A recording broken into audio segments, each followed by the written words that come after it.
Today, and our paper presentation is by Dr. Roger Greenway, a name familiar to all of us, who has done so much in regard to bringing things into focus on this matter of reaching the city for Jesus Christ. Dr. Greenway is, as you know, editor of Urban Mission, a publication that if you do not yet have a copy of, you should get one out in the lobby before you get away. And subscribe. It's the best thing going. It really is. And Roger, you'd probably like for us to say don't only subscribe, but contribute.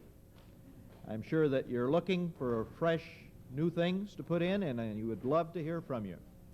And so Dr. Roger Greenway will be addressing us in the first paper this morning on the history of evangelizing world-class cities. The respondents are also names familiar to you. Mrs. Ruth Tucker. Dr. Ruth Tucker is a visiting professor at Trinity Evangelical Divinity School and known also for her writings.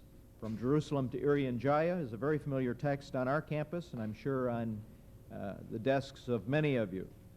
And then Dr. Bong from the Asia Theological Association. And we're very happy to have both of these respondents and Dr. Greenway. So we'll turn the time over to you, Roger. Lord bless you.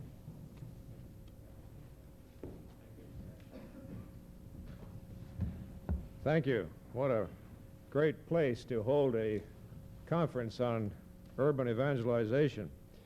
In the heart of a great city, in a school that has a long history, 100 years of commitment to a city. I think we should greet one another, being St. Patrick's Day. Top of the day to all who are Irish. It so happens that this is also the birthday of William of Orange, and since my roots go back closer to William than to Patrick, I have sometimes worn something orange on this day. Not always understood or appreciated by some, but anyway. Now, this paper this morning is going to change the mood perhaps a little bit. I want to begin with saying three things that I don't intend to do.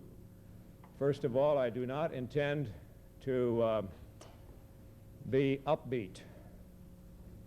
Many of our presentations have been upbeat, and we need that. And we need to have our faith stirred in the city because urban burnout's a real experience for many of us.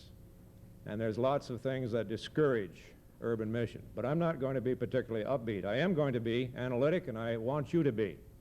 Because I think triumphalistic sloganeering is not going to help us in the city. And what I notice as I see young missionaries burn out in metropolitan centers is that when they come on the impulse of slogans and a naive optimism of what they're going to do in this big city, they burn out real quick. So I'm not going to be particularly upbeat. Secondly, I'm not going to give an overview of everything that's happened in urban ministries for 2,000 years. And in the introductory page of my manuscript here, I give you a couple of titles which you can refer to and find some of those overviews, and they're good ones.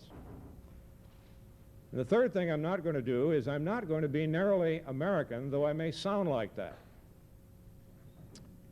We're going to be focusing on 40 years of American church mission history and the attitudes and activities that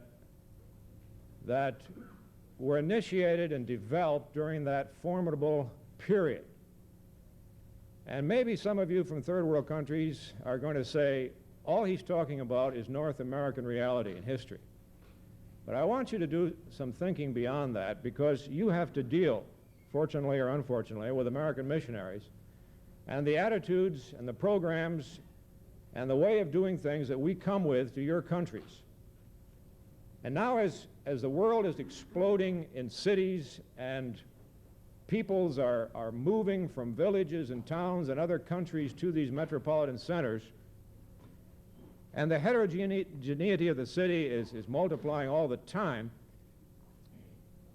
we are launching urban evangelizing strategies. My thesis is following the same thought patterns and the kind of programming, the reaction of the churches that we followed 100 years ago. And I say to third world people this morning, if you want to understand why missionaries think the way we do, why we react in certain ways, take a look at our history. Maybe this paper this morning will give you some insight as to why sometimes the missionaries you associate with are very mystifying people. Now, the period in which we are looking this morning is a relatively brief one, but it was very formidable. And the thesis that I want to develop is this, that between 1870 and 1910, the basic attitudes and responses were developed among American Protestants toward the working class masses, toward foreign immigrants from many different lands and cultures, and toward the social conditions associated with large cities. The likeness we face today in urban ministry, as immigrants are pouring in from many different cultures and lands into our cities, and we are launching new urban strategies in third world cities. I believe that those patterns can be traced back to this formidable and formative period, and it is my hope that through the telling of this story and seeking to interpret it from a missionary viewpoint will help us understand maybe some of the things we need to repent of and maybe do afresh and do better in today's urban world. During the closing decades of the 19th century, the United States underwent a radical change from a predominantly rural and agricultural society to a highly urbanized and industrialized nation. There were many results of this change, and one result was a crisis in religion, the effects of which are still with us. Now, with the rapid growth of American cities, there came a rash of social problems to which the nation as a whole, and particularly now the Protestant churches, needed to respond. The nature of the church's response is our primary concern this morning. It seemed to many pious Americans that there wasn't anything good to be said about cities. The city had become what Aaron Abel calls the hothouse of every cancerous growth, of new evils like industrial war and class hatred, and of the older evils of pauperism and crime, of intemperance and vice. The seeds of the anti-urban feelings which have characterized a significant portion of American Protestantism throughout the 20th century first appeared in the period we are examining now. As boatload after boatload of foreign immigrants arrived, settling largely in the growing cities, an increasing number of American church leaders began to question whether the tumultuous city was really a satisfactory environment for traditional Protestantism. Squalid slums and cold grave pavements seem inherently hostile to a pastoral religion like Christianity. The anti-urban bias, to which reference has already been made, has continued in large segments of American Protestantism down to this day, and it has seriously handicapped in many ways the church's urban witness. It is an attitude which is very complex in nature, compounded of a number of elements, religious, cultural, and racial. It serves to a large degree as both the cause of and the result of Protestantism's frustration in large cities. After America's Civil War, immigration from Europe burgeoned. Expanding industry drew immigrants from far and near, and a large share of them settled in the cities to work in factories. Some of the immigrants came from Northern Europe and were Protestants, but increasingly Catholic immigrants dominated the picture. They came from the southern and eastern parts of Europe and from Ireland. More and more Jewish people began to immigrate to America. The religion and way of life of many of the new immigrants were very different from earlier immigrants, and these differences became a major source of irritation. Since a high percentage of the new immigrants settled in the cities, feelings of resentment toward the newcomers translated into anti-urban attitudes in general. Immigration to the cities was coming from another source as well. During the period which we are examining, job opportunities in the industrializing urban centers drew thousands of people from the American countryside. old-stock American Protestants stood aghast as hundreds of thousands of young people moved away from traditional rural areas and migrated to the cities in search of higher-paying jobs and a different way of life. For country-born Americans, the urban environment was as different and often as hostile as the new world which foreign-born immigrants entered. Urban immigrants from either direction shared a common plight. The factories drew them to the city, and their need for work kept them there. But in too many instances, the factory system which prevailed at that time did not allow them to rise socially or economically. It kept them working long hours, often in unsafe and unhealthy conditions. Rarely did the wages they received let them rise above subsistence level. This was the general social and economic situation in American cities at that time. It must be perceived as it really was, not in some romantic fashion following the myth that everyone who works hard can certainly climb the American ladder.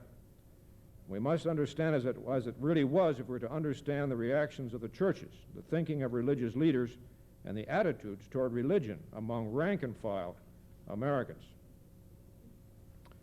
The city for millions was a bitter place. And increasing numbers of immigrants arrived. Vast slums sprang up in which suffering abounded, old religious ties were largely forgotten, crime and immorality were rampant, and human life was reduced to the lowest levels. Clifton Olmsted describes it vividly. The visitor to a typical East Coast city in 1890, New York for example, would have walked through traffic-congested, litter-strewn streets lined by bleak, narrow structures in which cliff dwellers carried on their lonely existence in a fellowship of unconcern. He might have looked into the steaming sweatshops where refugees from Eastern Europe labored long and dangerous hours for a mere pittance. The tramps who walked the streets in daylight and the fallen girls who walked at night were in countless instances the victims of a social and industrial system which had yet to be humanized. These were the days before labor had been organized. This was the period before state and federal legislation had guaranteed the laboring classes basic rights and protection from exploitation and dangerous working conditions. During the period in American history which we are examining, women and children still worked long hours in the sweatshops for wages which barely kept them alive. Humane standards for tenement housing were as yet unknown, and the few who were promoting such standards were regarded as troublemakers and radicals. Rural trained clergymen and middle-class laypeople were by and large united in blaming the urban poor for their misery. They failed to see that a majority of the poor were poor not from choice but from necessity. Instead, they blamed the poor for their condition and regarded poverty as simply the consequence of individual sloth, bad habits, irresponsible management of money, and personal vices. Poverty, as far as most middle-class Protestants were concerned, had nothing to do with society-imposed conditions from which the poor, particularly recent immigrants, could not escape no matter how hard they tried.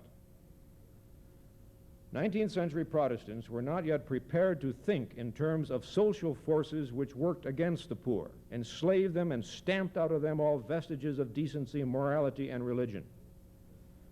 The demons in industry and societal structures were comfortably disguised, and the Christian conscience still needed to be aroused to dislodge them. During the period under examination, the prevailing response of Protestants to the needs of the poor came in the form of charity and the rescue mission. Larger questions involving the social order as a whole were cautiously avoided. It is helpful to stand back and observe the role which 19th century urbanization played as far as the lessons it taught, lessons which the churches as well as Americans in general had to learn. On this subject, Vance Woodward throws some interesting light. He says the conscience of the middle class, was eventually stirred to indignation and action by the misery and degradation of the city. But first, the middle class had to discover what poverty was. Early humanitarians and reformers did not understand the poor, the so-called depraved classes, as they call them. Attributing their plight to moral shortcomings, they sent agents of the charity organizations to discover which of the poor were deserving. but it was the young social workers patiently investigating and visiting the sweatshops and tenement fire traps who began to establish contact between the middle class and the working class. Here we make an interesting discovery. It took people like the Salvation Army slummers, as they were called, and a host of other Christian workers, many of them young people, to tell the church people what the slums were like and why millions of people were so destitute. A band of highly committed and very special people who was needed to go into the depressed areas, share the burdens of the poor, and report back to the churches what they knew to be true. Now, the rift that developed between city churches and the city poor. What had happened to that part of American Protestantism that was established in the cities, which had built large and elaborate buildings for worship and fellowship, and which now found itself cut off religiously and culturally from the urban masses flooding the cities? In order to answer this question, we must examine the social and economic changes which took place in Protestant churches during the post-Civil War period. Membership in the large mainland Protestant churches in the city became more exclusively that of the professional people, businessmen, administrators, white-collar workers. Outside the cities, Protestant churches were composed of farmers and small-town people. But in the cities, Protestant churches were predominantly middle and upper class. Important social and economic changes were taking place within traditional denominational groups. Among the Methodists and Baptists and Disciples, for example, city families were climbing the social ladder. At one time, these denominations took pride in the fact that they belonged to the common people and ministered effectively to the lower classes. But now, in the larger cities, they were becoming churches of status, with soaring budgets and splendid buildings made possible by millionaire members. A close look at church properties tells the story. According to the Census Report of 1890, church property in the United States was valued at $670 million. Most of the valuable property was in the cities. The splendid churches made of brick and stone and the finest woods, with their stained glass windows, mighty pipe organs, and well-dressed communicants, conveyed a clear message to the urban poor. As far as the poor were concerned, Protestantism had made its peace with the oppressors. The very people whose wealth depended on the cheap labor provided by the poor were the prominent leaders in the denominations.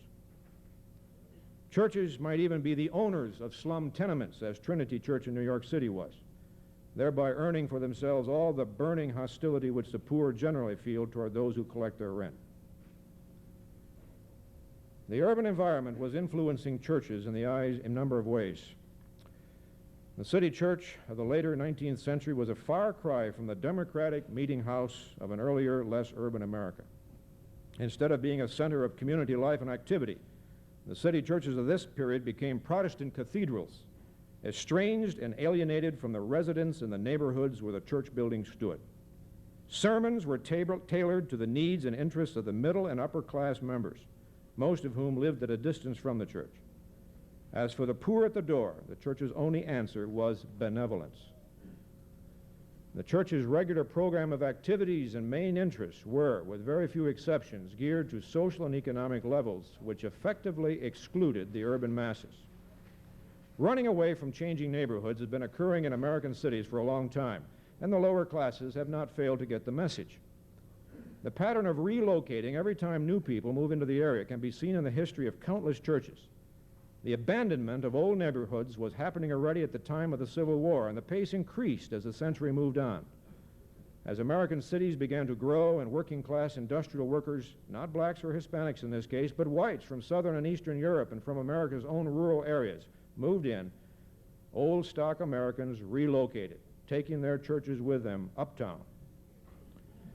By their choice of location, their architecture, their liturgy, their sermons, their educational standards for church leadership, and their entire program, urban Protestant churches conveyed the message to the working class masses that these churches were not for them. As far as 19th century Protestants were concerned, one very irritating feature of the urban situation was the way the Roman Catholic Church took over the cities, seizing both religious and political control of many of America's main urban centers. Just a little sideline on this. In several American cities now, the power structure is moving from white Catholic to black American. In Chicago, of course, there is a black mayor now. That couldn't have happened some decades ago. Philadelphia has its first black mayor. And a lot of the struggling, the tremendous internal strife going on in our political system in Philadelphia has to do with the strong vestiges of the old white Catholic power structure now gradually having to give way to the incoming black power structure, because now half our city is black. And it's very interesting to watch. And even that dreadful bombing last May 13, where 61 houses were destroyed in that terrible fire started by incendiary device dropped from a helicopter, has to be seen in the light of what was happening there when a white Catholic police commissioner doesn't obey a black mayor. That wasn't just a personal problem between those two men. They represented two enormous power structures. At that critical moment, it came apart, and 61 houses and an awful lot of people and millions of dollars went up in flames. Not only did the Catholic Church succeed in shepherding the waves of new immigrants from Catholic countries abroad, but it also moved out effectively among the religiously uncommitted masses by showing sympathy with their plight. The most important thing the Roman Catholic Church did in this period of urban industrial growth in America was to identify with the laboring class in its struggle for a better life. By so doing, the Catholic Church established itself as the religion of the American city, which was precisely the thing which Protestants feared would occur. The waves of Catholic immigrants were seen as a threat to democracy and to the political values which Protestants had given to America. The immigrant Catholic urban masses were viewed through jaundiced eyes, for they appeared to jump from ships one day and grab the political power the next. Newspapers portrayed immigrants as the advance agents of the papacy and other ominous powers, and as a threat to America's security. Something had to be done to curb the trend toward Rome and eradicate what were called the putrefying sores of the city, or else the future of the entire nation might be imperiled. Protestant urban mission work, what there was of it, assumed the added value of forming a frontline defense against foreign encroachments on the whole American system. Missions had to save America for freedom and democracy as much as save slum dwellers from their sins. Native Americans consistently blamed the immigrants for the social conditions which were making life in neighborhood after neighborhood very distasteful. Money required for public relief funds was scanty, and resentment against it by those who had to pay for it was enormous. And as resentment against it climbed, we saw a number of dynamics beginning to take place. This whole attitude toward the poor, the cities, slum conditions, and the causes behind them. But mixed with all the other feelings and emotions, and for some Americans, the deepest concern was a Christian one. There were pangs of conscience over the agonizing plight of the urban slum dwellers. What was America going to do with her new citizens? What were churches to do with this new breed of Americans, with their religion, poverty, and social habits? And what about the growing blight of urban poverty? In reference to the new immigrants, one New York almshouse commissioner said sadly, "Many of them had far better been cast into the deep sea than linger in the pangs of hunger, sickness, pain, to draw their last agonizing breath in the streets of New York." One of the greatest tragedies in American church history is the alienation of the laboring classes from Protestant churches. By laboring class, we mean the industrial workers, the so-called blue-collar workers, who represent the lower-income masses of large cities. The separation of this class from Protestant churches took place during the period which we are now examining, and the separation continues, by and large, to the present time. Protestantism came to be equated with the interests, standards, and attitudes of business and management. In large industrialized cities, famous churches virtually canonized the czars of industry as the elect of God. Liberal and conservative churches alike fell into this mindset. Orville Dewey, a Unitarian preacher in New York, expressed a common attitude when he stated, "I say, therefore, that there is no being in the world for whom I feel a higher moral respect and admiration than for the upright man of business. No, not for the philanthropist, the missionary, or the martyr." Comparable expressions of admiration for hard-working laborers would be very difficult to find. Coupled with this near worship of the rich and powerful in business and industry was a contemptuous attitude for the budding labor movement in America. The labor movement represented the needs, hopes, and determined ambition of industrial workers to gain a greater share of the profits for their labor, rise from poverty, and move out of the slums. The labor ferment in America a century ago was very much the same as we see today in third world countries, as the urban poor tried to organize themselves and gain political power in order to better their conditions. Industrial workers in America during the late 19th century were in an unenviable position. New industries were sprouting up everywhere, and immigrant labor was cheap and plentiful.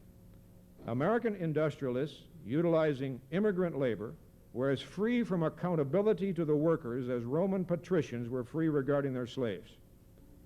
Abel, this is the writer I'm referring to, observes that, quote, by combining in pools and trusts, the masters of capital succeeded not only in suppressing cutthroat competition, but also in imposing in exorbitantly high prices upon the consuming public and slashing wage cuts upon their employees.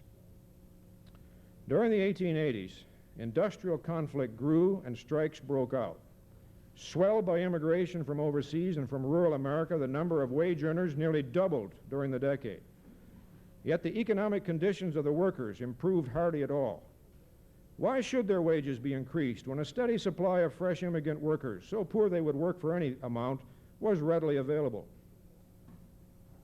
How American Protestantism could remain as silent as it did is hard to fathom. The fact is that the sight of huge capital alongside huge misery, of overproduction on the one side and starvation on the other, found most Protestants of the conservative stripe embarrassingly silent. When workers went on strike, Protestant church leaders generally took the side of industry and management and condemned strikes and the entire labor movement. Some churchmen and religious journalists who in other matters condemned all forms of violence, when it came to the labor movement, called for the forcible suppression of unions. The percentage of wage earners attending Protestant churches in the city slipped rapidly in the closing years of the 19th century. Large Protestant churches found themselves with hardly a member belonging to the industrial and laboring classes. An image emerged which many Protestants did not like, but which they could not erase, that of a form of Christianity which sided with the rich and powerful against the poor and laboring classes of the city. The Roman Catholic Church, on the other hand, showed itself to be much more identified with laboring people and their interests. For some reason, the line of thinking which honored the industrial rich and blamed the poor for their plight was not so prevalent in Catholic circles. Perhaps this was due to the fact that many of the immigrants who composed the urban working class belonged to the Catholic Church, and that church was therefore more acutely aware of their condition. Whatever the reason, the net result was that the Catholic Church was relatively strong in the city among blue-collar workers. The forces of alienation, which were emptying one after another of the Protestant city churches, did not have the same effect on Catholic parishes. Consequently, the urban mission of evangelical Protestantism has a negative image to erase and some long-standing obstacles to overcome, which are as much social and ethical as religious in nature.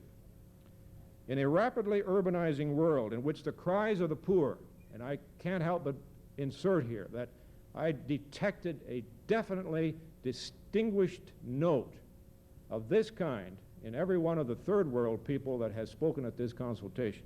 The cries of the poor, the ethnic minorities, and the economically and politically oppressed are audible on every side, and they are loudest in the cities.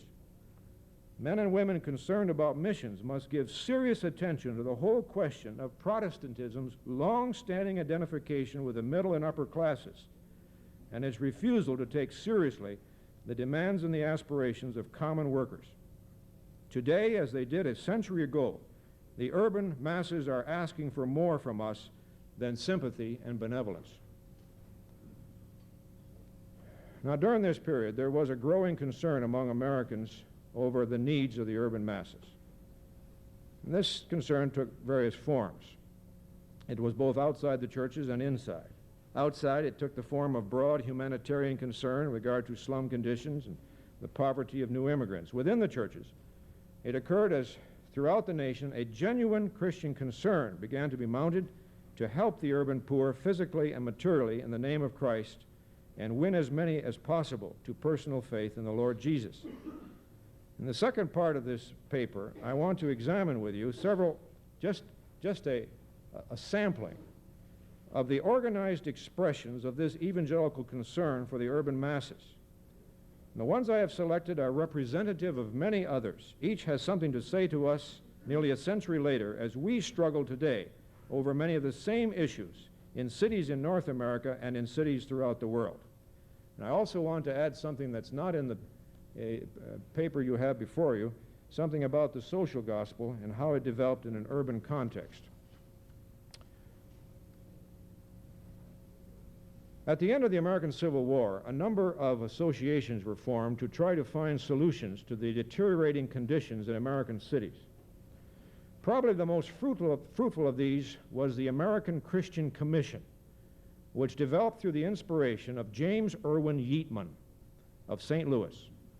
The contribution made by this commission marked a turning point in the attitude toward the city of a large portion of American Protestantism. How did Yeatman go about this? To begin with, Yeatman realized that before anything could be done, there had to be a change of attitude toward urban people and their problems on the part of American Christians. A thorough study had to be made as to the actual conditions in the cities, and this information had to be conveyed to church leaders and to ordinary church people. The information must be disseminated in such a way that the churches would be aroused to action. Beyond that, Yeatman recognized that specific programs had to be designed which would tackle specific urban problems which industrialization had created but was not able to solve. Only a composite strategy motivated by genuine Christian love could melt the indifference and alter the negative stance of traditional Protestantism toward the problem-ridden cities. The American Christian Commission was organized in Cleveland in September 1865. Its first assignment was to collect information on whatever city mission work was going on in the United States, analyze the needs, and suggest possible courses of action. The Commission's report, published the following year, was based on personal investigations in 35 representative cities throughout the nation. Data was assembled which included the need for humanitarian church work, the philanthropic situation viewed as a whole, current activities of churches engaged in some form of urban mission work, and finally the possible use of women as urban missionaries. The Commission's report was not exhaustive, but it certainly represented the first serious attempt to draw together a cohesive strategy for Protestant mission efforts in major American cities. Once the Commission's report had been distributed, the responsibility for urban involvement lay squarely at the feet of American churches. No one any longer, after this report had been disseminated, had the right to plead ignorance. The problems of the city were shown to be nationwide. By no means were they restricted, as some people wish to make out, to a few eastern seaboard cities. Urban blight was everywhere, and only the most brazen indifference could ignore the fact that religious and moral issues were involved just as much as social problems. Preparing and distributing the report was only the beginning of the work which the American Christian Commission had undertaken. Once the facts about the cities had been verified, someone had to stir church leaders to get busy and mobilize Christian resources to address the problems. In order to find out what Christians were doing in other industrialized nations, the Commission established a Department of Foreign Correspondence to learn from urban projects in Great Britain and Europe. A monthly newspaper called The Christian at Work was found in 1868, and through its pages, the Commission promoted understanding and interest in urban mission work. Of even greater impact were the Christian conventions which the Commission sponsored at local, state, and national levels. Maybe our consultation this weekend is sort of a modern version of this. Through these conventions, rank-and-file church members were reached with the message that something had to be done in American cities. Topics discussed at the conventions were such things as visiting the poor, using church buildings for humanitarian purposes, forming Christian associations for city ministry, lay witnessing, open-air preaching, ministry to social outcasts, and the promotion of unity among Christians. The Commission had its critics and even bitter opponents, But throughout the 1860s and the 1870s, it sounded the call for Christian mission on behalf of America's growing urban centers. Today, I suppose we would describe the Commission's work as primarily that of education and sensitization. The Commission did not try to undertake the actual implementation of the urban programs which it proposed. Instead, the Commission left implementation to the churches because it believed that the missionary task was the responsibility of the churches and those agencies created specifically for a missionary purpose. The great value of the Commission's work lay in its realistic assessment of the city's needs and the promotional work which it carried on throughout the nation. Now let's drop down to the institutional church. This is the second expression of organized response by the Protestant churches to urban situations. The institutional church was a parish-centered combination of spiritual and social ministries tailored to the needs of the urban poor. The situation in which many city churches found themselves was this: pressured by the continual arrival of foreign immigrants and the unending demand for cheaper housing, city populations were constantly shifting. They kept moving from the centers of the city out toward the fringes and then beyond. Consequently, in any given period, hundreds of Protestant congregations found themselves located in areas of the cities where poverty and suffering abounded and where the people of the neighborhood were not members of the church. It was in response to this situation that there developed what was known as the institutional church. The innovations in church program and activities connected with the institutional church represented a creative application of Christian concern and principles to the real life needs of inner-city people. It recognized that as neighborhoods change, the structure of urban ministry has to change also. And what served very well a middle-class Anglo-American congregation may not be relevant to the needs of the minority races that move into the neighborhood. And I give several examples, two of them from Philadelphia, in the pages that follow. Now, the urban explosion of the mid-19th century, the latter 19th century, created a host of ministries. In this period, we see the development of the citywide evangelistic crusades, represented today with organizations such as Billy Graham and Luis Palau and others. We see work among prostitutes, street people. The Christendom missions were outstanding in that respect. The Salvation Army arrived, which has always been a thoroughly urban mission. It's certainly the foremost representative of revivalistic slum work in America, and it has always sought to balance word and deed, holistic approach in its outreach. And we've heard a great deal of Dwight L. Moody and his ministry here in Chicago and other cities, and references made to him in the paper. And during this period also, the rescue mission started up.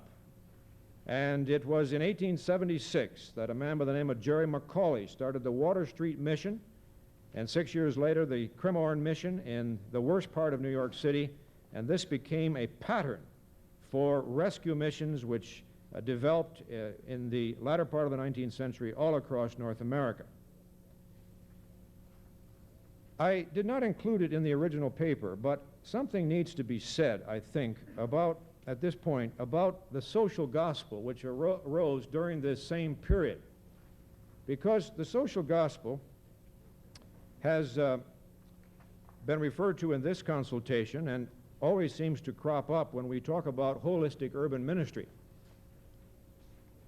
Now, the theology of many of the social gospel proponents was tragically unbiblical. They had an unbiblical view of sin, of salvation, of Christ, the nature of God, and a host of other things. But there are a couple of things that need to be pointed out about it. Because for most of us, the word has become so naughty that anything that might even slightly be tainted by what we conceive of as social gospel has become anathema, and we can't even think about it. Now, I want to just throw out three little teasers here this morning, and I want you to think about it and do some more reading on the subject. First of all, remember that the social gospel arose in an urban context. The issues addressed by the social gospelers were mainly urban problems, and they were problems which non-urban Americans, and remember by this time the main strength of American Protestantism had moved to a rural America, western and southern, and in those areas these urban problems didn't exist, at least not to an extent. Now, rural Protestantism rightly rejected the features of the social gospel which needed to be rejected. It's bad theology. It perceived that this was a movement that had very weak theological foundations.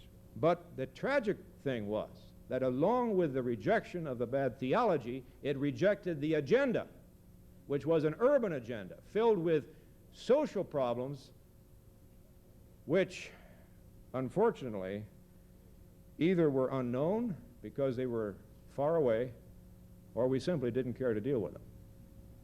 I won't suggest that maybe sometimes we were benefiting from the situations that those problems were involved in. Secondly, remember that not everything associated with the social gospel was totally wrong. Some of it could very well have been used in an evangelical context. For example, one of the basic premises of the social gospel in its early forms was that people in society stand under the judgment of God and His Word. I say people in society, in the structures and the social forms that people create, people who are either in covenant with God or out of covenant with God, and the things that they create will reflect where their hearts are. Now, this premise that people in society stand under the judgment of God's Word has many fine possibilities for evangelicals to think about. Because, you see, it means that not only individual, personal conduct must be scrutinized by the standards of the Word, but everything else in the city as well. Every system, every organization, everything people do together must be scrutinized by the standards of God's Word. Now, I say that that is something you and I need to seize on and consider the implications of. And I firmly believe that the wide-ranging implications of that particular tenet of the so-called social gospel could have been taken over by evangelical Christians and used to shape our understanding of urban social problems and the applications and implications of the gospel for urban life. And if we had done that, now here's one that'll raise some questions. If we had done that, we would be in a far stronger position today in third world cities when we have to confront the challenges of Marxism and liberation theology. Third, it needs to be pointed out in regard to the social gospel that the representatives of the so-called social gospel did not all think alike. Some belong to the radical left, and those are the ones we tend to quote and then, blacken the whole thing. We quote the radical left, which was calling for really the restructuring of society in the name of Christian socialism. But there was also a social gospel of the right, which was very moderate in its ideas and the proposals it made. Its representatives promoted social work among the poor. It promoted good stewardship on the part of rich Christians. It called for improvement in inner city housing and better sanitation. It had a broad urban agenda, and it was not radical nor socialist. The majority of those who were identified with the social gospel movement belonged to the center. This was a kind of middle ground position of wide latitude. It contended for a moral reconstruction of many areas of urban society because it saw that evil could not be uprooted and injustice rectified without institutional as well as individual repentances. And if the book of Jonah teaches us anything about urban evangelism, it ought to teach us that.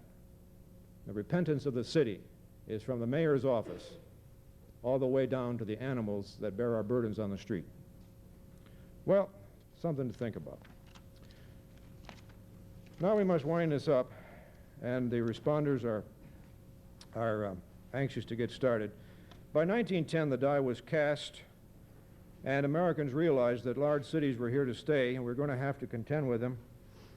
And the anti-urban bias was pretty firmly in place, too, and many people had any real serious doubts whether American evangelical Christianity and the city could ever mix.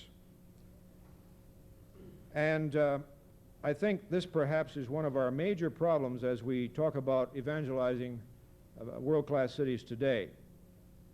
There's this feeling that maybe cities and evangelical Christianity can never really get together anyway, and the only real solution is to rescue folks from metropolis and move them elsewhere.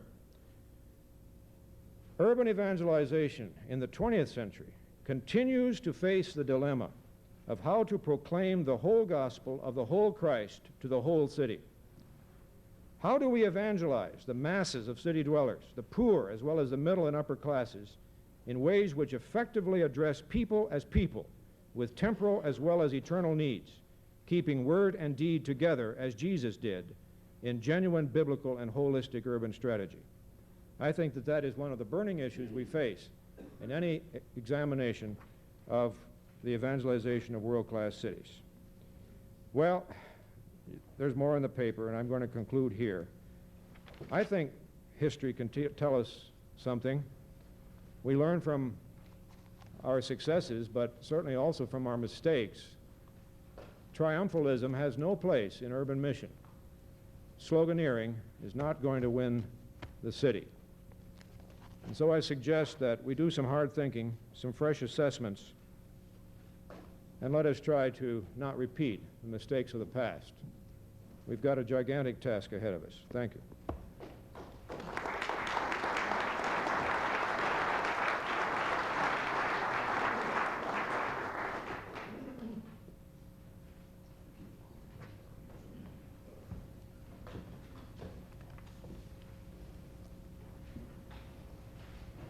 It's my sincere privilege to be a participant of this consultation on the urban evangelism for two basic reasons.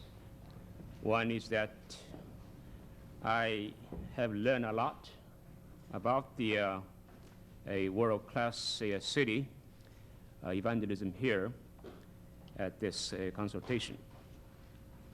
Another reason is that we in Asia are trying to cope with these very questions which you are struggling with. In fact, our Asia Theological Association is trying to hold a consultation in February 1987, next year, on this topic. And I'm trying to see what things we should adopt from here and take them back to Asia as we try to organize the consultation. So please pray for us as we Asian church leaders and theologians are trying to give much thought on this urban cities in our continent. Frankly, I was expecting from Professor Greenway a paper of giving the whole overview of the Christian church from the early church down to the modern time, about the relationship between the churches and the urban and situations. And yet he limited himself to this 40 years of the American history from 1870 to 1910. So as I was thinking of this paper, evaluating the paper, I thought of the way to relating this paper to our own Asian situation. So the emphasis of this paper, my response would be more to the comparison between this American situation, a historical background, with our Asian historical situation. And I see lots of similarities between the situations here developed in the United States and the situations in Asia. Professor Greenway very well summarized the importance of this urbanization in America. and then the church's response to the urban situation, and then he applies this historical element to the modern period here today. And many Americans, both Christians and non-Christians, have expressed grave concerns for the present inner city problems in the United States and have debated for many years on how to solve these problems. The present urban issues are more complicated than the previous century by several factors. Many urban problems in the United States today are the direct products of changing values in American societies over the years, such as the intense secularization of culture through rising humanistic education and consumer-oriented capitalism, sex revolution, rapid rise of divorce rate, and children of single parents, drugs, alcoholism, and crime. The urban population today consists of not only whites and blacks, but a large recent immigration from Central and Latin America and Asia. The Hispanics and Asians have formed their own subcultures in large cities, such as Los Angeles, New York, and Miami. And one of the fastest growing immigrant population today in the United States are the Asians. And they need to be given special attention because their cultures and religions are quite different from that of traditional Christian cultures of Europe and Latin America. It is not unrare for the Asians to read about the critical problems of urban cities in the Western nations on the front page of our daily newspapers. Many Western cities, such as New York City, Chicago, London, have been labeled by Asians as the city jungles. Asians are hoping to avoid the unfortunate ills of Western cities in their own countries, but it seems that the urban problems are not just a Western phenomenon. Now I'm comparing the urban cities between America and Asia, particularly the Far East. When we say Asia, it covers the large ground. We usually divide Asia into three different sections. In Northeast Asia, that represents Japan, Korea, Taiwan, Hong Kong, and they have a different set of culture and a different development of economic growth. And that is one segment of Asia, and the second will be more in the Southeast Asia, representing Indonesia, the Philippines, Thailand, and Vietnam, Cambodia, Laos. And their cultures are different, and their economic development is certainly different from that of Northeast Asia. And also the third part of Asia will be certainly South Asia, India, Sri Lanka, Pakistan, Bangladesh. They are quite different people, and there are many, many differences between their Southern Asia from Northeast Asia and Southern Asia. But my part is basically dealing with Northeast Asia, because it's impossible to deal with the whole Asian situation within this few minutes. So I'm going to emphasize Northeast Asia.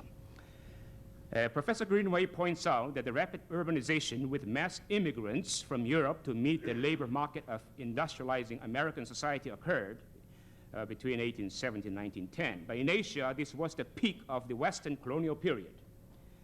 Therefore, in China, there was a strong anti-foreign evil movement against the Western powers because of the two Opium Wars in 1939 to 42 and 1839 42. And then the 1856 and 58. Japan was beginning to open her doors to the West from the Meiji era in 1868, while Korea was forced to open her ports to America through the Open Door Treaty in 1882, and was annexed later by Japan for 36 years from 1910. And after the Sino-Japanese War in 1894 and 5, Taiwan became a part of the Japanese Empire until 1945. All Asian nations except Japan and Thailand had experienced colonial rule. During the colonial years, the vast majority of the Asian population belonged to the agrarian and rural community. Therefore, the rapid urbanization movement throughout Asia is a very recent phenomenon.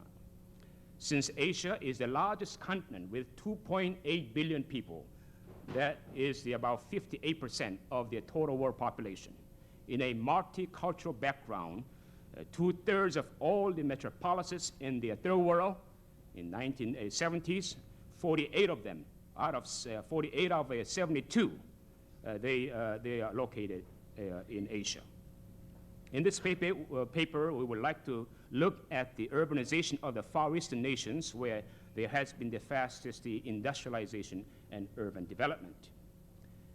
The first point is that the rapid urbanization of the Far East is rather recent, in close relationship with the industrial development for the last 25 years. The economic miracle of Japan since the end of the Second World War has become the model of many developing nations in the Third World. Trademarks of Sony, Canon, Toyota, Yamaha have become household words around the world. In 1983, among the 57 million workers in Japan, and 19 million were classified as factory workers, that is almost 33%. Another 14 million, about 25%, as factory-related industrial workers. These teeming millions of workers reside in urban cities like Tokyo, Osaka, Kobe, and many other big cities. The Republic of China, Taiwan, is another economic miracle in Asia. In 1895, only 5% of the population resided in 5 major cities. In 1949, only 3.5 million Chinese lived in the large cities. But in 1985, last year, the figure had grown to 13 million out of 19 million. 3 out of 4 living in the cities. One of the main factors for the striking redistribution of population is accelerated industrialization.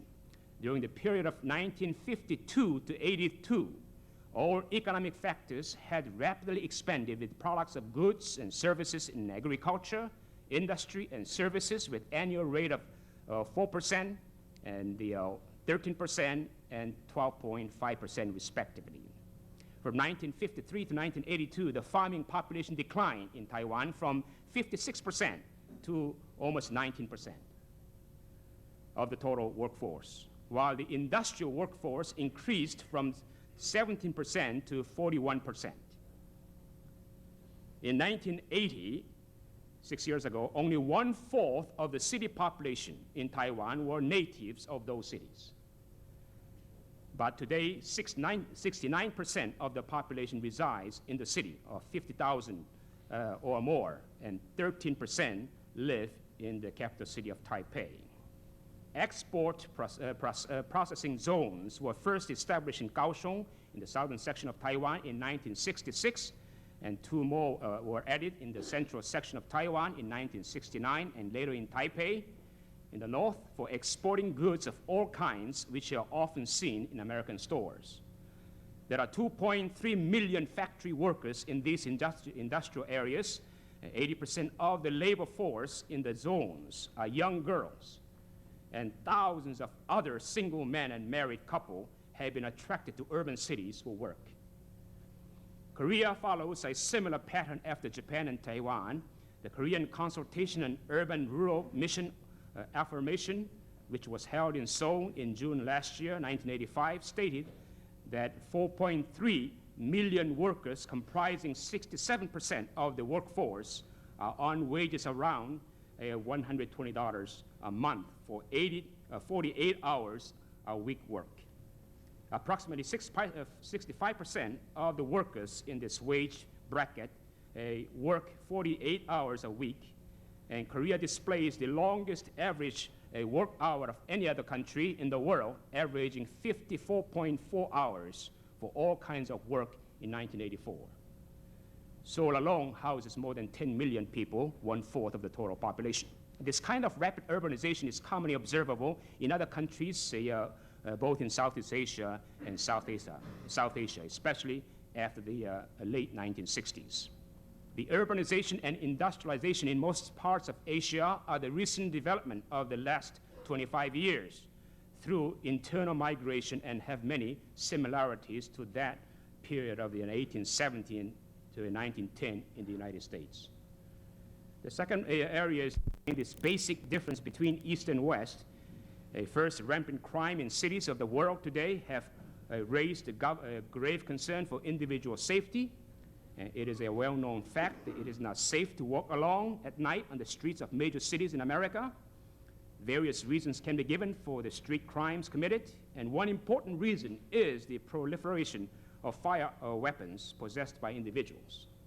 It is very difficult for a nation to understand that weapons can be easily purchased in stores like toys. In Asia, it is unlawful for an average citizen to possess a weapon without government permission. In fact, in Malaysia today, to possess a fire or weapon without government permission leads to the penalty of execution. It is the government that regulates and imposes stiff penalties upon those who commit crimes. Now, another illustration is in the area of pornography and X-rated movies, which are a big business of $8 billion a year. Teenage pregnancy, high-rate divorce, rape, and AIDS are some of the visible consequences of the permissive societies. USA Today newspaper carried the issue of adult theaters on February 28, 1986, this year, in the voices from across the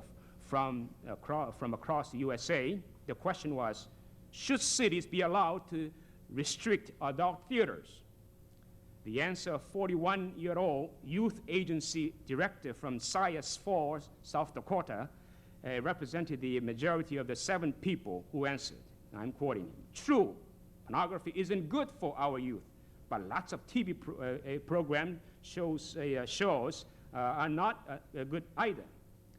If we turn the channel, we can find something more suitable. Likewise, if you don't want to look at pornography, we don't have to.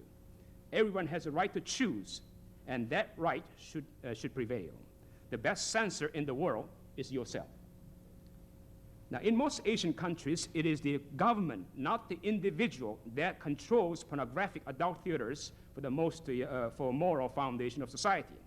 Consequently, there is much less problem with teenage pregnancy and divorce and AIDS in Asia. Francis Schaeffer, in the opening chapter, The Abolition of Truth and Morality of his book, A Christian Manifesto, eloquently points out that the Western cultures that promoted morality and individual freedom were dominantly influenced by Judeo-Christian moral foundation. And yet, when this Judeo-Christian worldview was replaced by secularism and materialism, the individual freedom which once produced happiness became an instrument of threat, destruction, and moral decadence in society. Therefore, Christians in America, in my view, must take double efforts to work through government legislature to protect urban societies. The third area is the churches in Asia, the Far East, their attempts to deal with urban problems. The Christian churches in the Far East, largely middle class, have failed to reach the urban population, as in the case of the Protestant churches in America during the period of 1870 to 1910. The people of 3 social strata in Asia, particularly in the Far East, which have not been reached with the gospel, are the blue-collar factory workers. That's number 1. Rural communities, the farming communities, and upper echelon business class and high government officials. Middle-class Christianity in Japan, Korea, Taiwan, and Hong Kong has isolated itself from the laboring class in cities. Reverend Mamoru Nakajima, missiologist at the Osaka Christian College and Seminary in Japan, sent a recent survey to 163 Protestant theological seminaries and Bible colleges and 19 Roman Catholic institutions throughout Japan. That was done this year, 1986. 2 important questions were, does your institution make factory evangelism an important part of the curriculum? The second question, what specific programs does your school have, including theological education by extension, to train leaders for factory evangelism? Only 1 out of 37 theological schools replied yes for the first question, and not a single school had any course offered on factory evangelism. 3 schools cover the subject in the courses of mission and evangelism. A similar questionnaire was sent out to 140 Protestant churches in Japan, and 52 churches have sent in their answers. Only 4 out of 52 churches felt that factory evangelism was important because their churches were located in the factory zones. Even among those 4 churches, there was no specific program to train leaders for factory evangelism, although 97% of the 52 churches in Japan have some kind of lay training program, especially for new believers and discipleship training. Reverend Nakajima points out that the traditional image of factory workers has been changed in Japan in recent years due to rapid development of technology and the computer. According to a survey by the National Broadcasting Company in Japan in July 1985, 93% of the Japanese people think that they belong to the middle class. Nevertheless, a tremendous challenge is waiting for the church to reach blue-collar workers in Japan with the gospel. 3 different models for evangelizing the urban population, particularly the low-income factory and blue-collar workers, are clearly observable in Taiwan, Korea, and Hong Kong. And I'm going to develop this. So, I see 3 different models in reaching the urban people. In Taiwan, it is mainly the para-church organizations, such as the Taiwan Industrial Evangelism Fellowship, that tries to reach the urban, unreached mass factory workers in cities. The Christians in Taiwan, that represents approximately 3.5% of the 19 million people, have isolated themselves from 3 million factory workers in major cities.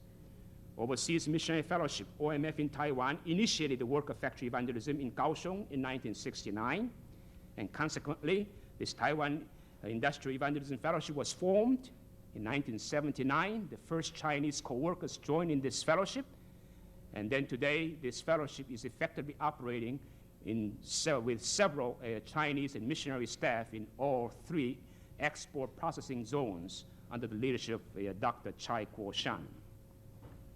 It will take every effort of 2,200 churches in Taiwan to reach the 3 million factory workers and millions of others in major cities of the country. The rapid church growth in Korea has been reported in various Christian and secular magazines and books with titles such as 6 New Churches Every Day, Korea, Asia's First Christian Nation, Korean Church Growth Explosion, produced 1983. You can find that book outside in the lobby. Yet the laboring class in cities has been a real challenge to the Korean church. One key factor for this rapid church growth is the strength of the local church. So I'm emphasizing the importance of the local church doing the work, reaching a city people, and especially factory workers. And many local churches have specific programs to reach factory workers and other lay groups in cities. One important para-church organization outreach to factory workers in Korea is the Social Action-Oriented Urban Industrial Mission, UIM movement, which has ties with the World Council of Churches and the Christian Conference of Asia. That is the Asian branch of the WCC. Because of UIM's strong social actions which caused the social unrest, the government branded the UIM, the Urban Industrial Mission, ministries, and other Catholic workers groups as, quotation, illegal, subversive, communist fellow traveling attempts to delude young workers, unquote. The missionaries who promoted UIM were expelled from Korea.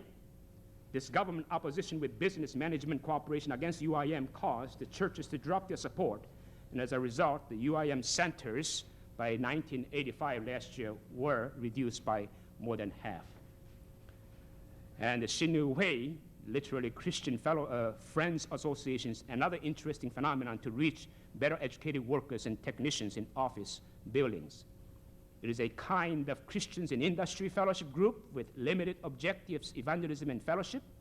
And Dr. Arthur Kingsler, a veteran missionary who has been working with factory workers for many years, expressed his desire of integrating between spiritual and social aspect of ministry in the Korean church. Christianity in Hong Kong represents another important model to reach 5.5 million residents of the city-state. A theological seminary, China Graduate School of Theology, initiated a program called the Chifu, C-H-I-F-U, Chifu, Blessings of Christ, which is a grassroots extension program of theological education for Bible study leaders of factory workers in Hong Kong. Among 2.3 million workers in Hong Kong in 1984, 40% of them, approximately 1 million, were factory employees. 33% of the Hong Kong blue-collar workers graduate from high school, 17% from junior high school, we call it middle school, 50% from elementary school. Since the Christian population among factory workers represents less than 1%, while Hong Kong has, as a whole, has approximately 10% Christian population. So you can see there's a very small Christian population among the laboring class in Hong Kong. A Christian witness among the working class has been minimal. Chi Fu has been used not only to train lay leaders, but also seminary students for their future involvement in factory evangelism. So I see in Taiwan, we are trying to reach the people, the urban population, through the so-called parachurch organization. And in Korea, the strength lies at the local church. The local churches are trying to reach the urban people. And then in Hong Kong will be theological education. So seminaries are having specific courses for students, seminary students, as well as for the leaders of the factory workers in this area of evangelism. Conclusion, the need of urban evangelism and missions in an urgent and imperative matter, not only in the West, but also in the third world. As D.L. Moody preached at the end of the 19th century, if we can reach the cities like Chicago with the gospel, we can reach the whole country. This message is very true for today. The history of the Christian church around the world is moving towards the direction of urban ministry, and national churches and mission agencies must find ways to evangelize the different groups of the urban population. So we are in the same boat as you are. So please pray for us, and please send the missionaries from the States who are trained in the area of urban missions. I'm sorry that I have to have another engagement by mistake that I'm supposed to have a meeting in the afternoon with the Koreans, pastors here in the city, but they changed the time at 10 to 12, so I have to go. So Dr. Greenway and Dr. Taka will answer all the questions. So please.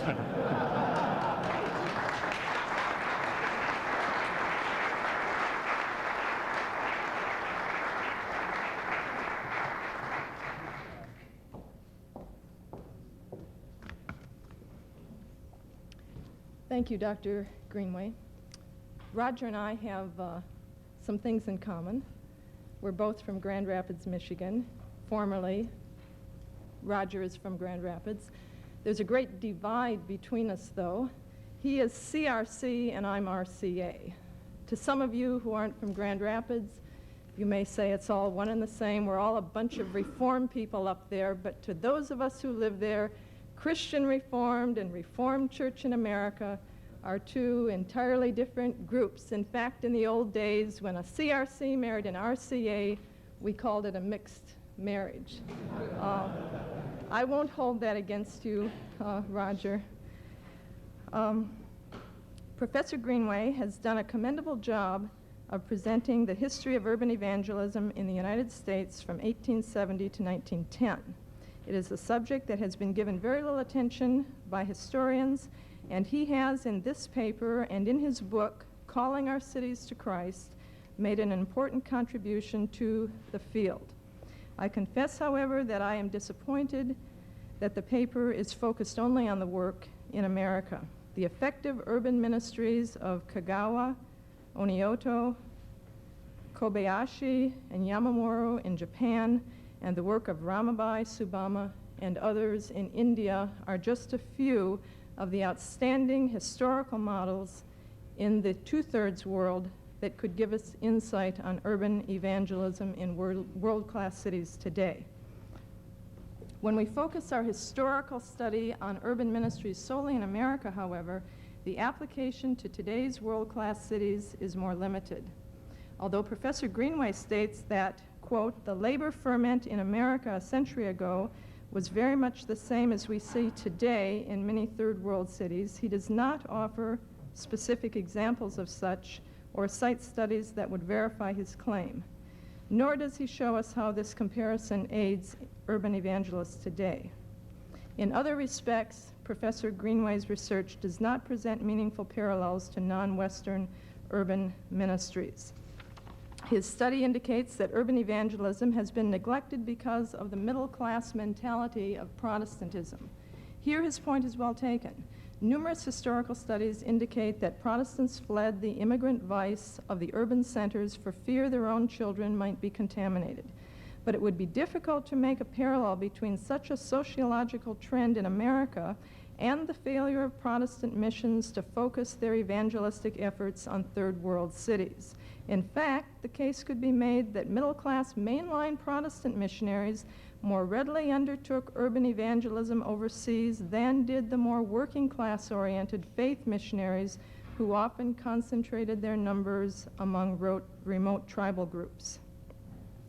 The most important application to be made from Professor Greenway's research relates to contemporary urban evangelism in America. Here the parallel becomes much more clear. As was true a century ago, middle-class Protestants today tend to shun those vices associated with urban life, be they democratic politics, labor unions, bagel stands, pawn shops, or ethnic neighborhoods. Because of this fear of contamination, mission work is frequently conducted from the outside, suburbanites traveling to their inner-city mission field and lacking in the art of cross-cultural communication.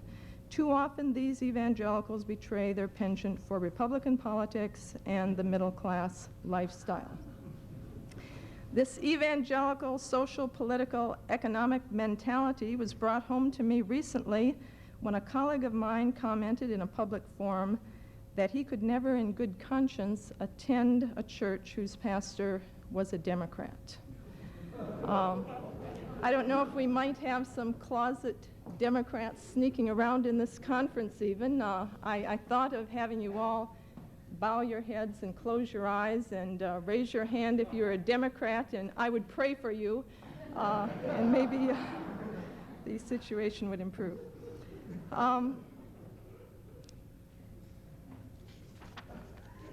Some would argue that Christianity, to a degree, inherently possesses a middle-class mentality.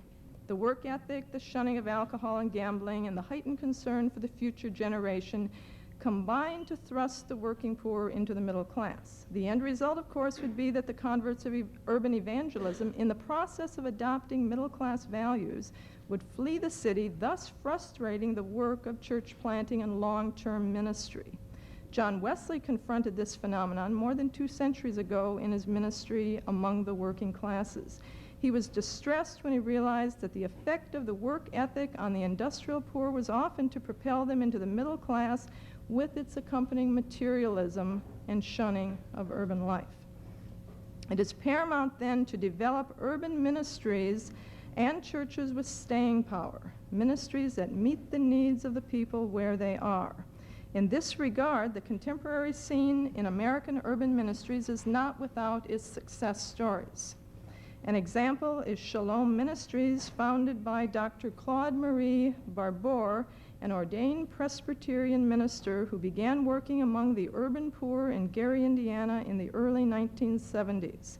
She was not unaware of the lack of success in urban ministries, and she sought to overcome this through her concept of mission in reverse, defined as a conviction that a minister's mission emerges in dialogue with his or her people and is given definite direction as a result of a mutuality that develops in ministry between minister and people. In 1978, she moved her ministry to Chicago, where volunteers have since worked with blacks, Hispanics, Native Americans, and refugees from Vietnam, Cambodia, Cuba, Ethiopia, and other countries. In that year, the ministry opened a new center in the home of Hattie Williams in the Kenwood Oakland neighborhood.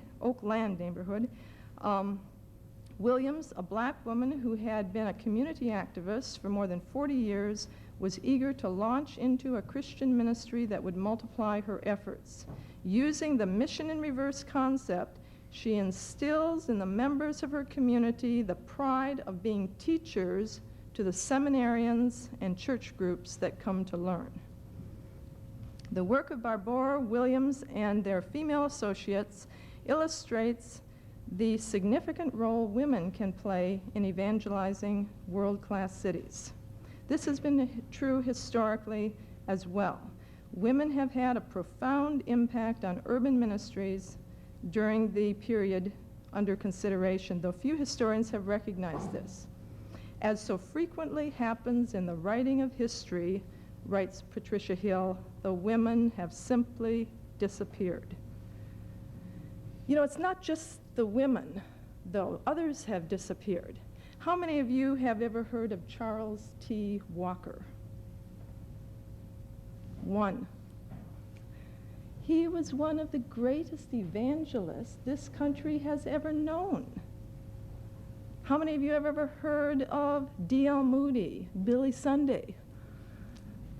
Charles T. Walker actually fit in between those, the early 20th century. Why don't we know about him? He was black. The people that he preached to, the thousands, tens of thousands that came to know the Lord, were blacks in the South. If you want to know more about him and little-known evangelists all over the world, see Bill Thomas up there. He's a walking encyclopedia of evangelists all over the world, in China, in Latin America, all over. I didn't know about Charles T. Walker before yesterday either, and I regret that, because blacks and others have been overlooked in our history books. As so frequently happens in the writing of history, the women have simply disappeared. Professor Greenway himself has focused on the work of men without noting the significant contributions made by women. He cites 9 men who were actively involved in urban ministries, but no women. Nobody warned him that he would have a respondent that was a woman. R. Tucker was listed in the brochure, and I don't think nobody told him.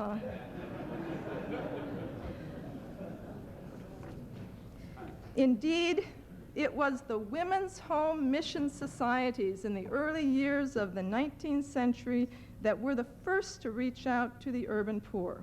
The American Sunday School movement, initiated largely by Joanna Bethune and her mother, Isabella Graham, served primarily the urban poor during their earliest years, with involvement in literacy and social programs as well as Bible teaching. We often think the American Sunday School movement was the first on the scene, the American Sunday School Union, which was started by men. But before that ever was founded, women had started a female organization that was later incorporated into the American Sunday School Union. Likewise, Phoebe Palmer, the mother of the holiness movement, was deeply involved in urban ministry. According to Timothy Smith, her pioneer work in social welfare projects illustrates the part which urban evangelism played in the origins of the Christian social movement. She was actively involved in establishing the Heading Church, a city mission work that represented the early beginnings of the later settlement houses. She also conducted personal evangelism in the streets and prisons and founded the 5 Points Mission. This was her crowning achievement, a mission project in New York that housed some 20 poor families and provided schooling and religious training as well. According to Timothy Smith, the beginnings of Protestant institutional work in the slums can be traced to this mission. The urban ministries conducted by women during the 19th century were certainly not confined to families and to women and children. Many women were involved in ministries exclusively for men. In England, particularly, women were heavily involved in evangelistic and humanitarian outreach to working class men. Catherine March, for example, developed an effective evangelistic ministry with railroad laborers. She pleaded with others to become involved. In her book, English Hearts and English Hands, published in 1858, she wrote, "When laborers either in the fields or factories are within your reach, meet them with frank and genial friendliness. Alleviate their discomforts as far as lies in your power. Above all, seek to secure them their Sabbaths and hold forth to them the word of life. Give them Bibles and Testaments." In the United States, Jenny Smith conducted similar work on the Baltimore and Ohio Railroad. By the late 19th century, there were independent inner-city missions founded and operated by women in every major city in the country. and in many instances there was a spirit of sisterhood, a networking among them. They depended on each other for ideas and encouragement. By the way, yesterday when we went to the Pacific Garden Mission, I found that Sarah Clark was the woman behind that mission. It was her husband, Colonel George Clark, who actually usually gets the credit for founding the mission, but she was the one that initiated that in 1877. Women also carried the bulk of the work in inner-city mission movements such as the Salvation Army. When Catherine and William Booth decided to officially inaugurate their work in America, Commissioner Railton was sent with the Splendid Seven, a team of 7 women. Soon after this, does somebody have any water, a glass of water? Ah, there's something under here. Thanks. I don't know whose pop I'm drinking, but it's fine.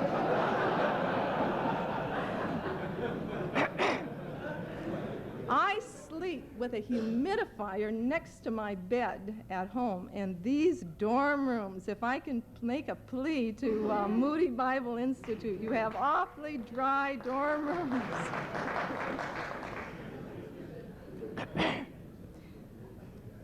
The Splendid Seven came, a team of 7 women. Soon after this, Eliza Shirley, a teenager, and her mother immigrated to America to work with the Salvation Army. They began their work in a rented factory warehouse in Philadelphia. Handbills were posted with the message, "Blood and fire, the Salvation Army. 2 hallelujah females will speak and sing for Jesus in the old chair factory at 6th and Oxford Streets."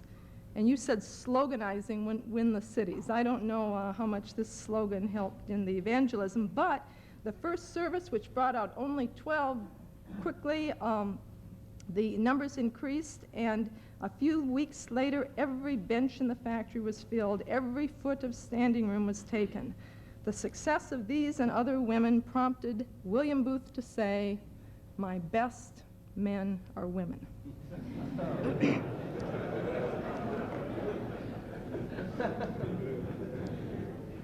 The actual success of the late 19th century urban ministry is an issue that Professor Greenway raises, and he concludes that, quote, "it was not very great," and that, quote, "permanently changed lives were hard to find," unquote.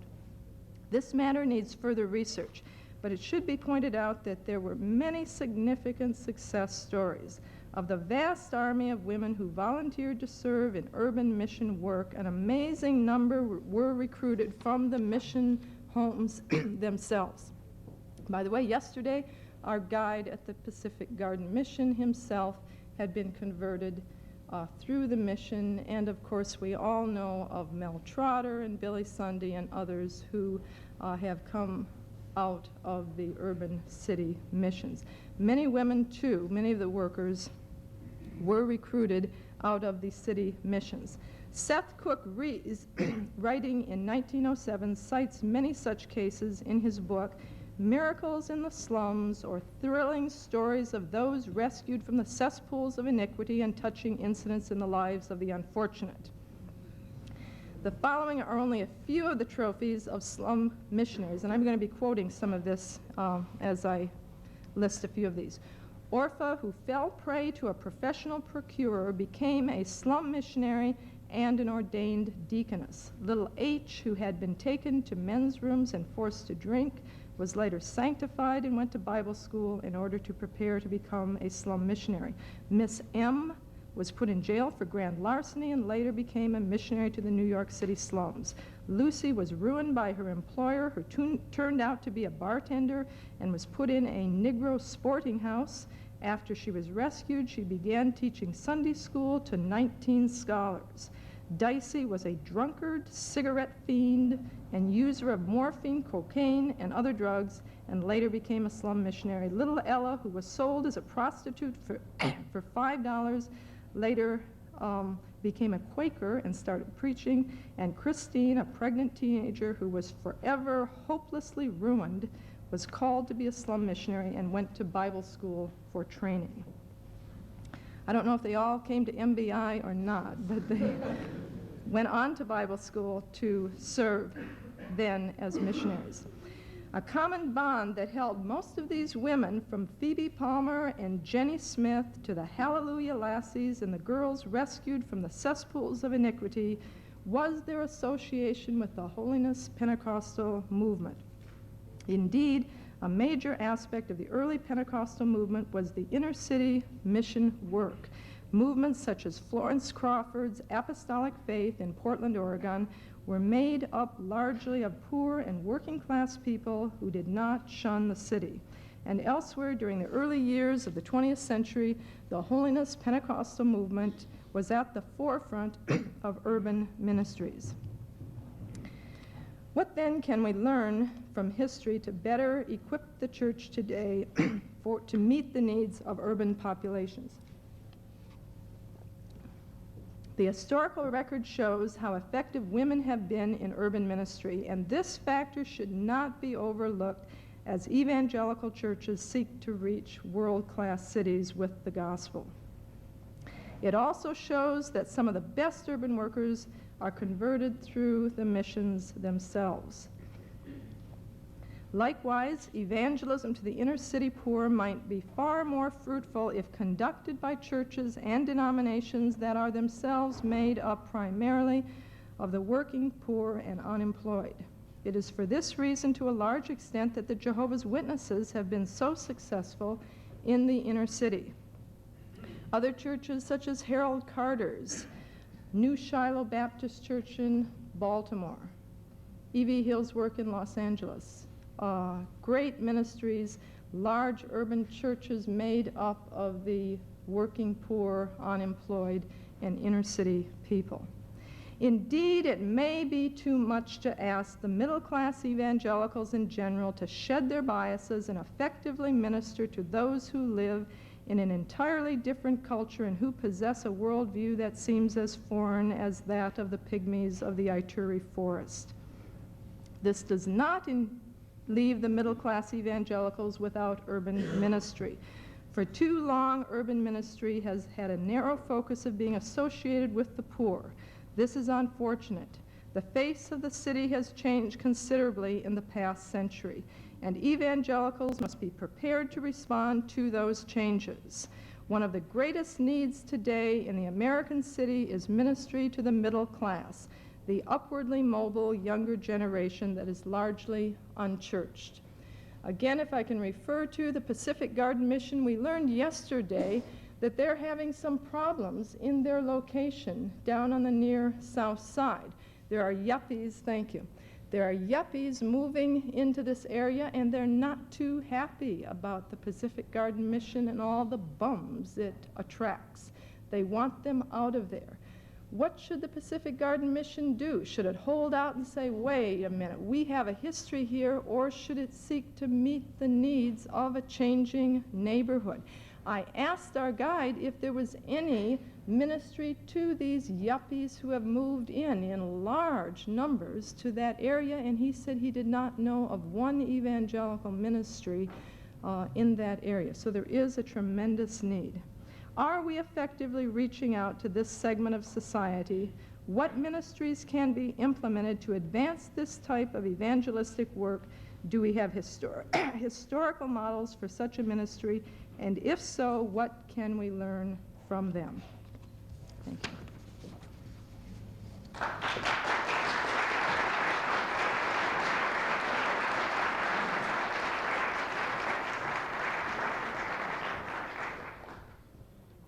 Thank you, Ruth. We appreciate very much your response. Sorry we didn't, I'm not sure whose drink you got, but I hope it was indeed pop. We don't know. And thank you for getting that for Ruth also.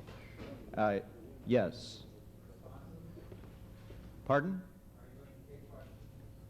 Yes, and I'm just about to announce it. I'm glad you have one ready. Okay, Ruth and Roger, if you'd like to come up, if you would, please. We will take a few moments for responses again. I can see already that our time will be inadequate. We have noted two omissions of significance, the two-thirds world and the major world.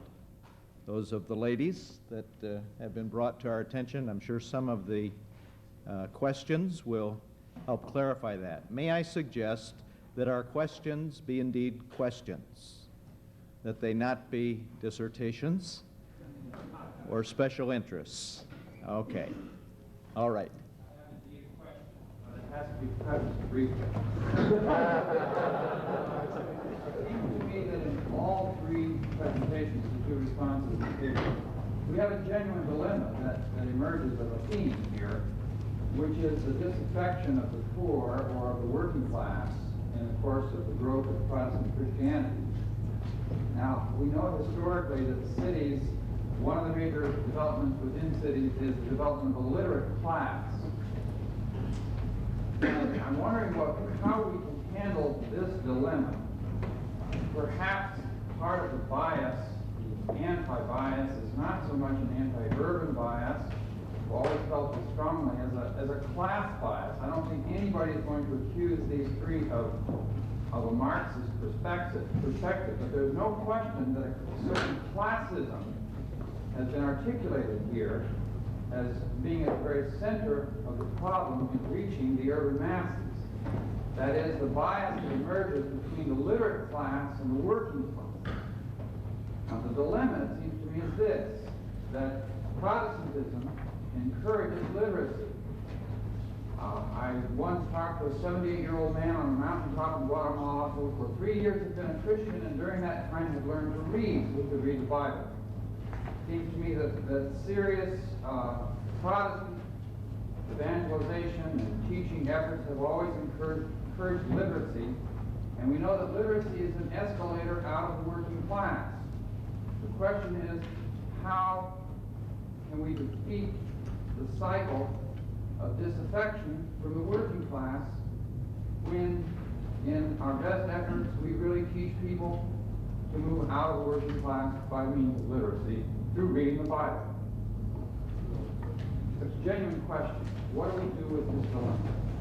What do we do with the dilemma of what we actually teach and what is happening sociologically in the movement of the working class? Roger, would you like to attempt? I think we have a problem of definitions in a sense, because working class is a wide expression, which may mean the illiterate masses, but it also can include, as it generally does in this country, a wide spectrum of the population that is literate, and but is not socially classified as middle class. I don't know whether we have all the solutions to it. I do know that in this century, certainly God has raised up the Pentecostals to reach out effectively, more effective than the middle class churches, among the working class populations. He is doing that also in Asia and in Latin America. I think it was significant that Dr. Rowe saw the parallels in Northeast Asia. And I think that we can go almost to any part of the world, and we can see the social stratification of churches and vast areas of the lower classes that are not being reached except by certain groups which have emerged, particularly in this century, and have so structured themselves that they are effective among those classes. So I don't know if I really have so much of an answer to your question as saying, yes, you are defining it well, and I think that the reason that I wanted to focus on our particular history during the industrial and urban explosion in North America was to highlight that particular feature, what happened in our cities when the churches met an entirely new population and didn't know how to handle it. Another question? Yes, in the back.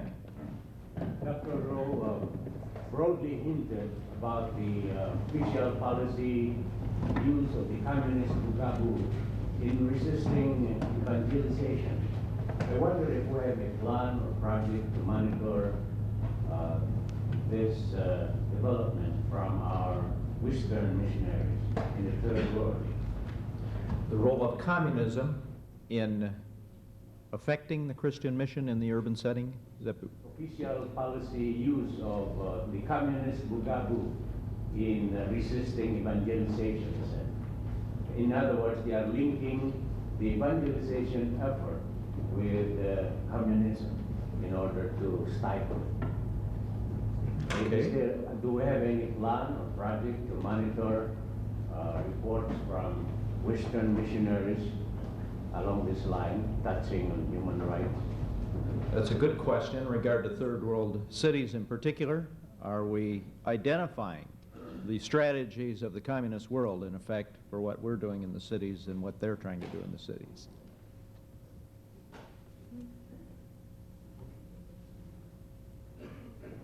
I really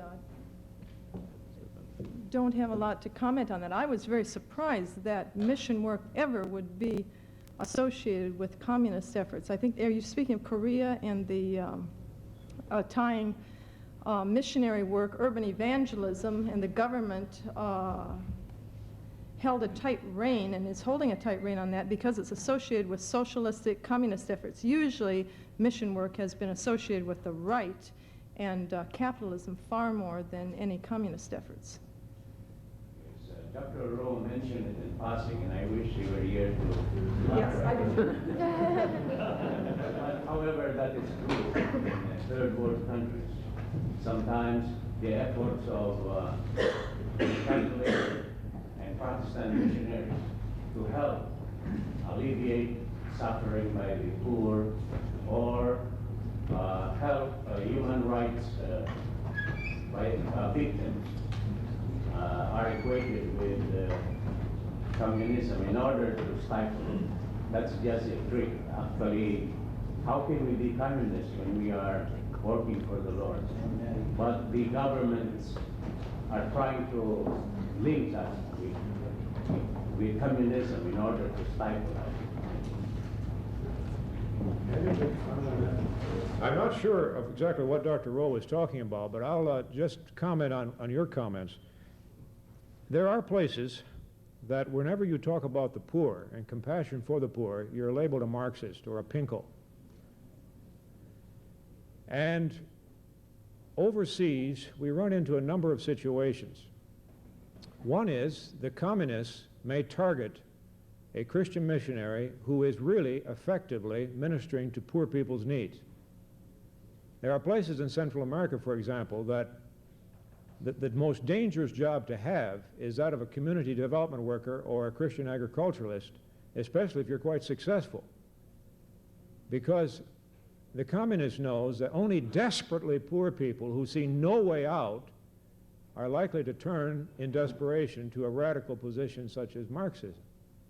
And so if they can pick off the Christians who are effectively working among the poor and get rid of them, the poor will stay poor and more likely turn radical. So there's that aspect to it. There's also true that there are government forces, extreme rightist groups, who view any Christian who's working holistically as suspect. Ruth Tucker mentioned Toyohiko Kagawa, a great Japanese urban worker. We're going to hear more about him. I think his name is going to be featured in a number of places in the next few years because he was a great missionary to the Japanese slums before World War II.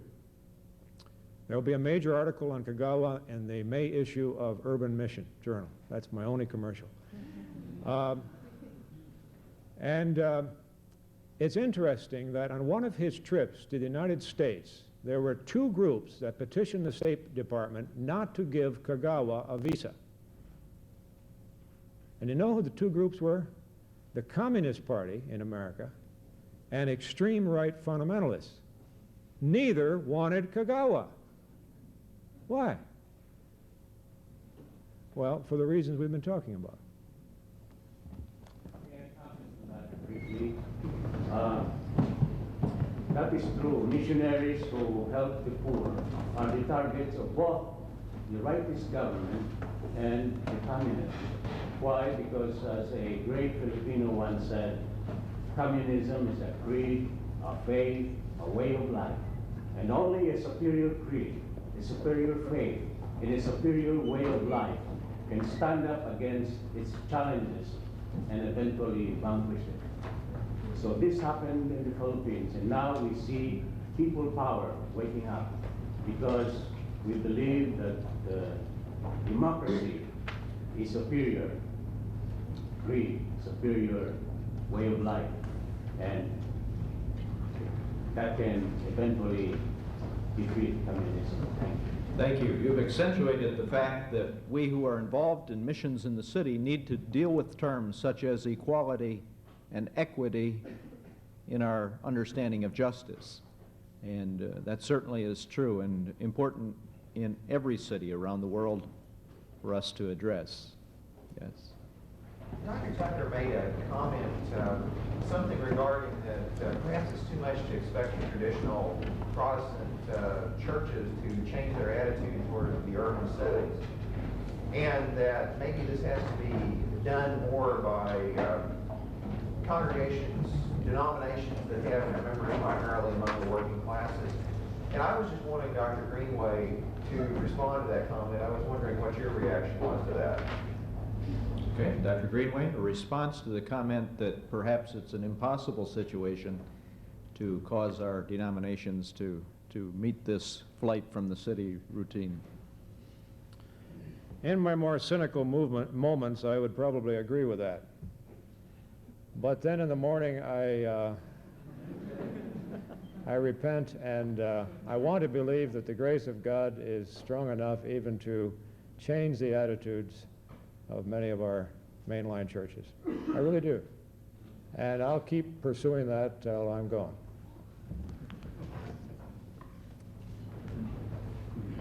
Yes. I wonder if I could ask Dr. Greenway to respond, perhaps to give his rationale for focusing what seems to be a broad subject on just the American issue that Dr. Tucker spoke to.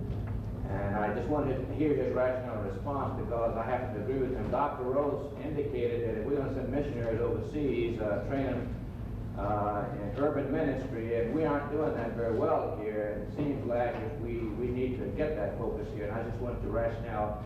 And Dr. Tucker, I wonder if you might give a suggestion as to how we can change the emphasis that conservative Christianity is synonymous to conservative politics, which goes against the grain of what you have to do to minister in an urban setting. Right, two for the price of one. Really?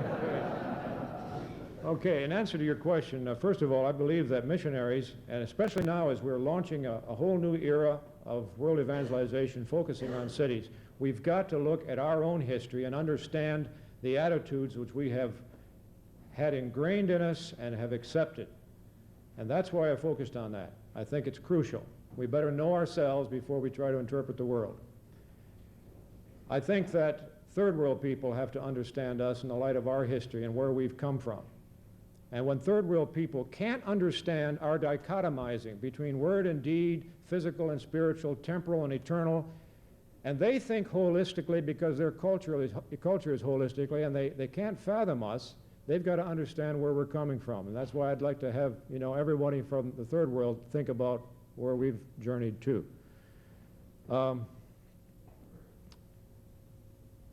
But there is so much we don't know about each other.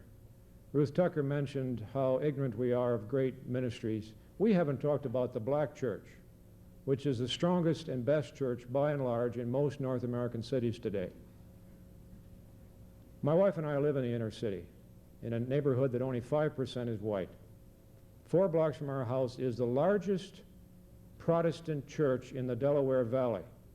7,000 members, and they're all in church on Sunday. It's a vibrant, dynamic church. It'll beat any Presbyterian church I know of in a dozen categories. And yet when I travel among the suburban white churches in the Delaware Valley and I tell them about Deliverance Evangelistic Church on Broad Street, nobody knows they exist. That's tragic. And how are we going to launch out to the mega cities of the world when we don't even know what's going on in our own cities? It's their history, where we've won and where we've lost. Would you answer mine too? how do we change? What was that again? How do we get rid of this concept of evangelicalism also being very conservative politically? They're one and the same. And with our television evangelists today and such big names out front in supporting conservative positions, and I'm not speaking just of abortion issues and things like that. I'm talking about business and anti-labor policies. It's a tough issue to deal with. It starts in the grade schools when children hear only the good aspects of capitalism, and we often don't hear the history of how capitalists exploited the world, the third world, and socialism is looked at as so negative. And we need a re-education in our school systems, in our churches, in our homes, and we need to look at things more realistically and not see labor and democratic politics always on the side of the non-Christian and business and Republican politics on the side of the evangelical Christian. It's an unfortunate thing that's happened, but we've had more than 100-year history of it, and how to get ourselves out of that, I'm not sure. Thank you, Ruth. We're going to have to stop at this point. Again, I hope you can carry some of your questions with you into the coffee break hour. We have coffee. It's St. Patrick's Day. It's not Irish.